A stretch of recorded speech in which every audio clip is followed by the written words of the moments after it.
चल हो जा शुरू। केसरिया से मन जोगी हुआ रे, दिल झूमे देखो पतवारा हुआ रे, दिल झूमे देखो पतवारा हुआ रे। हर पल मनाओ केसरी त्योहार। विमल, बोलो जुबान केसरी। मोदी में ही माहौल हो चुका है, भाजपा में ही माहौल हो चुका है।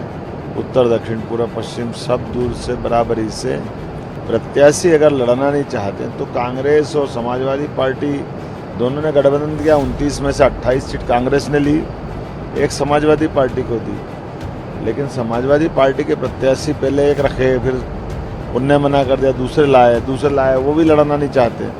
तो ये समाजवादी पार्टी सोचे किसको प्रत्याशी बना रहे हैं। मुझे इस बात का आनंद है कि पार्टी ने मुझे जवाबदारी दी और मैं सहजता के साथ सब दूर जा रहा हूँ। एक बात कामन है कि पार्टी ने जो माननीय मोदी जी को तीसरी बार प्रधानमंत्री का प्रत्याशी बनाया, मोदी में ही माहौल हो चुका है, भाजपा में ही माहौल हो चुका है। उत्तर दक्षिण पूर्व पश्चिम सब दूर से बराबरी से मोदी जी के लिए रिस्पांस आ रहा है। मैं एक तरह से ये मान कर चलता हूँ कि मोदी जी तीसरी बार सरकार बना के एक बार फिर सुशासन की स्थापना कर रहे हैं। मध्य प्रदेश में 29 सीटें हैं। आप पहले अपने अध्यक्ष की यहाँ की जो सीट जहाँ से आपके अध्यक्ष चुनाव लड़ रहे थे, वहाँ की कैंडिडेट का वो विड्रॉल हो गया जो इंडिया गठबंधन का था। फिर इसके बाद अब यहाँ इंदौर में आपने जो कांग्रेस के अध्यक्ष हैं उनके ही जिले में, उनके ही गृह नगर में आपने सीट लगा दी। देखिए, हम नहीं लगा सकते ना, ये तो कांग्रेस के समाजवादी पार्टी के प्रत्याशी अगर लड़ना नहीं चाहते तो कांग्रेस और समाजवादी पार्टी दोनों ने गठबंधन किया। 29 में से 28 सीट कांग्रेस ने ली, एक समाजवादी पार्टी को दी। लेकिन समाजवादी पार्टी के प्रत्याशी पहले एक रखे, फिर उनने मना कर दिया, दूसरे लाए, वो भी लड़ना नहीं चाहते। तो ये समाजवादी पार्टी सोचे किसको प्रत्याशी बना रहे हैं। ऐसे ही कांग्रेस के प्रत्याशी ने भाजपा ज्वाइन करने का इंदौर में मन बनाया।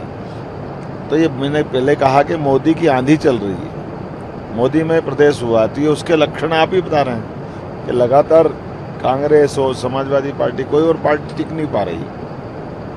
आप 2+ पहले ही हो गए। निश्चित रूप से आप सबका प्रेम है स्नेह, इसलिए 27 सीट पर संघर्ष बचा है और 27 में से भी अब 12 का 2 राउंड निकल गए। तो ये मान के चलें कि हमारी जो 16 सीट बची थी, 17, अब 16 सीट बची। कांग्रेस अध्यक्ष जो हैं मध्य प्रदेश के, वो दावा कर रहे हैं कि 12 में से 5-6 पे हमने अच्छा प्रदर्शन किया है, 5 हम जीत रहे हैं। उनका दावा हवा हो गया। जब उनके नगर में अगर उनका प्रत्याशी भाजपा ज्वाइन कर रहा है तो वो किस जमीन पे कह रहे हैं, ये अपने आप स्पष्ट हो गए। फिर भी कहते हैं कि 50% सीटें हम निकाल रहे हैं। आप बताओ ना, 100% बोलते क्यों नहीं बोल पा रहे? वो 100% लड़ा तो नहीं पा रहे। उनके 29 की 29 जगह लड़ाने की बजाय 28 लड़ा है। कांग्रेस के इतिहास में पहली बार ऐसा हुआ है कि कांग्रेस अपनी सब सीट पे नहीं लड़ा पा रहे हैं। आज तक कभी ऐसा नहीं हुआ था। और दूसरा उससे बड़ा मामला आप देख ही रहो कि जब कांग्रेस के जो प्रत्याशी लड़ा रहे हैं वही मैदान छोड़ रहे हैं, इसका मतलब क्या हो रहा है? एक चीज़ और है, आपने बताया कि इसमें एक चीज़ और नई हुई है कि जैसे दिल्ली में जहाँ से सोनिया गांधी और राहुल गांधी के वोट होता था, वहीं पे पहली बार होगा कि कांग्रेस का ये कहना घर जो है, परिवार जो है, वो कांग्रेस को वोट न करके दूसरे को वोट करेगा कि वहाँ से कोई कांग्रेस का प्रत्याशी ही नहीं है। हाँ, इसीलिए तो मैंने कहा कि मोदी में माहौल बना है ना, इसलिए स्वाभाविक रूप से। और आप यहाँ की बात कर रहे हो, आप याद करो पुरानी अमेठी को, राहुल गांधी हार के भागे कि नहीं भागे, और अभी भी वायनाड से भागने क्यों सोच रहे हैं? तो उनके मन में डर है ना। तो ये मोदी जी का प्रचंड एक तरह से जनाधार है, जनता की लोकप्रियता है कि वो लगातार अपना विजय अभियान जारी रख रहे हैं। चुनाव की जब शुरुआत हुई थी तो शुरुआत में आपने बीजेपी ने नारा दिया था 400 पार का, तो फिर इसके साथ साथ राम मंदिर का भी जिक्र हुआ चुनावी प्रचारों में, उसमें फिर मंगलसूत्र की बात आ गई और अब देख रहे हैं कि आरक्षण को लेकर एक नई बहस छिड़ गई है।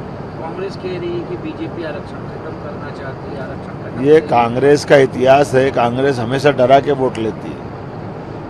आरक्षण के मसले पे कांग्रेस केवल डर पैदा कर रही है।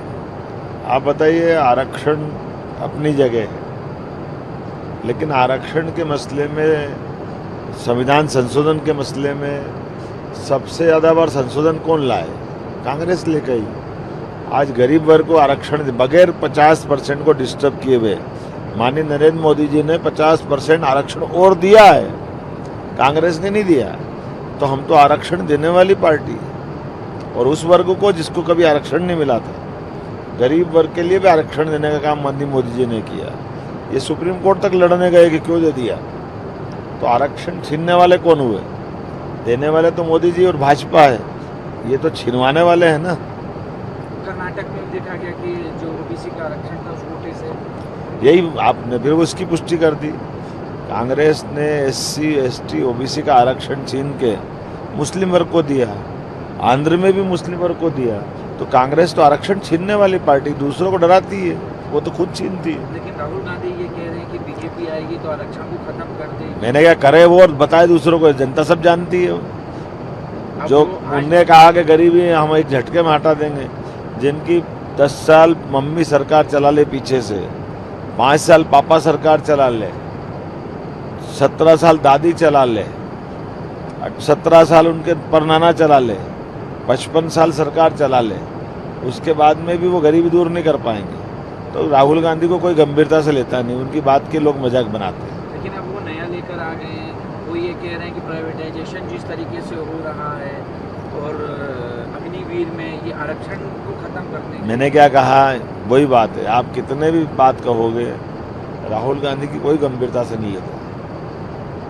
आपको लगता है कि यहाँ पे कल आ भी रहे हैं राहुल गांधी? आ रहे हैं कि नहीं मालूम नहीं, एक बार कंफर्म कर लेना इस माहौल में वो आ रहे हैं कि नहीं आ रहे हैं। लग रहा है चंबल में भी एक झटका है, रामनिवास रावत का भी चल रहा है। अरे रोज लगभग 2-2.5 लाख लोग कांग्रेस छोड़ के बीजेपी में आ गए। कई सांसद विधायक, कई पूर्व सांसद विधायक, पूर्व मंत्री, कई कांग्रेस के बड़े बड़े पदाधिकारी सब अगर बीजेपी ज्वाइन कर रहे हैं तो राहुल गांधी को, प्रदेश कांग्रेस के पदाधिकारियों को, सबको विचार करना चाहिए। सर, प्रधानमंत्री ने कहा है कि PFI का कांग्रेस जो जिसमें के आरोप है उनको लेकर क्या कहते हैं कांग्रेस समर्थन मांग रही है ऐसी पार्टी। ये बड़ा दुर्भाग्यपूर्ण है। मुस्लिम लीग के तर्ज पे कांग्रेस पता नहीं वोट के लिए, सरकार के लिए बनाने के लिए, जीतने के लिए जितने देश विरोधी काम कर सकती है वो सब कर रही है। लगातार यहाँ पे भी जो कांग्रेस है वो आरोप लगा रही है कि आदिवासी जो वर्ग है उसका अपमान बीजेपी करती आई है, बीजेपी कर रही है। आपका मेरा ये कहना है कि भाई राष्ट्रपति पहली बार बनाने का मौका आया तो किसने बनाया? राष्ट्रपति बनाने का बड़ा निर्णय तो हमारी पार्टी ने किया। हमारे प्रदेश के अध्यक्ष नंद कुमार साय जी बने भाजपा के।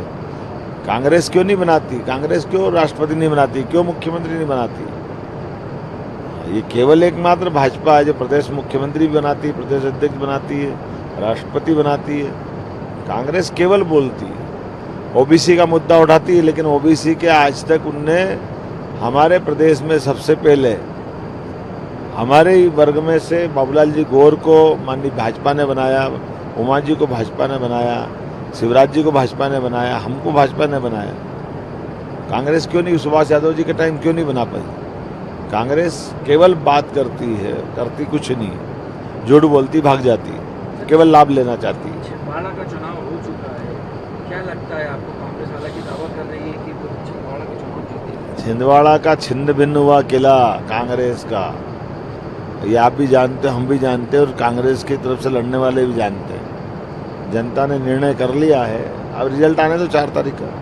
राजगढ़ में दिग्विजय सिंह चुनाव लड़ रहे हैं, काफी लंबा अनुभव रहा है उत्तर प्रदेश में, 10 साल मुख्यमंत्री रहे।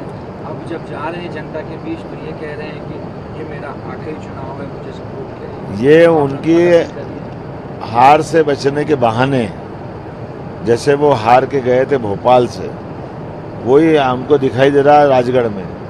तो वो अपनी उन सारी बातों को करते हुए जनता में इमोशनल टच देना चाहते हैं।